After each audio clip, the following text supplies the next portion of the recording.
નમસ્કાર, હું રવિ નિમાવત અને આપ જોઈ રહ્યા છો જેતપુર સત્ય ન્યૂઝ. અને આજે જેતપુરની અંદર મેઘરાજાની ધમાકેદાર એન્ટ્રી અને સાથે જ પ્રદૂષણ માફિયાઓ દ્વારા લાલ અને કેમિકલવાળી પાણીની પણ ધમાકેદાર એન્ટ્રી.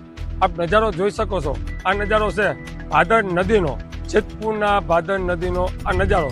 આ ખૂબસૂરત નજારો કહેવાય, પરંતુ આ ખૂબસૂરત નજારો હજારો વીઘા જમીનને બંજર બનાવે છે એવું લાગી રહ્યું છે. અને સાથે જ હું મારા દરેક વિડીયોમાં કહું છું, હજારો પશુ પક્ષીઓના પણ જીવ જાય છે. પરંતુ આ પ્રદૂષણ માફિયાઓનો કોઈનો ડર ના હોય આજે એવું સાબિત થઈ રહ્યું છે. કારણ કે અનેકો વાર લોકોએ રજૂઆત પણ કરી છે અને અનેકો વાર ઘણા પત્રકાર લોકોએ પણ આ હકીકત સામે મૂકી છે, પણ ક્યારેય પણ જીપીસીપીના અધિકારીઓએ આ પ્રદૂષણ માફિયાઓ ઉપર યોગ્ય પગલાં ભરવામાં આવ્યા નથી. પણ હું આજે એ કહેવા માંગુ છું, જીપીસીપીના અધિકારીઓને તમારી આંખે પાટા બાંધેલા હોય તો એ પાટા આંખેથી ખોલો. કારણ કે આ પાણીથી હજારો વીઘા જમીન બંજર બની રહી છે. અને હું એટલું કહેવા માંગુ છું જીપીસીપીના અધિકારીઓને, આ આજકાલનો મુદ્દો નથી.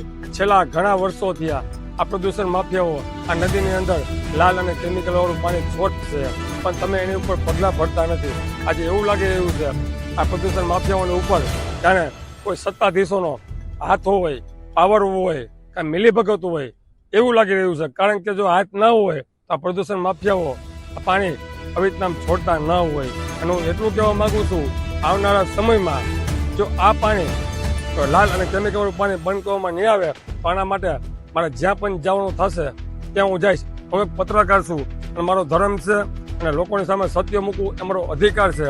આવી જ રીતના હું મારા દરેક વિડીયોમાં કહું છું કે હું આ લડાઈ બંધ કરવાનો નથી. મારી પર જે કાંઈ પણ થાય હું રડવાનો છું. અને આજનો તમે મુદ્દો જોઈ શકો છો.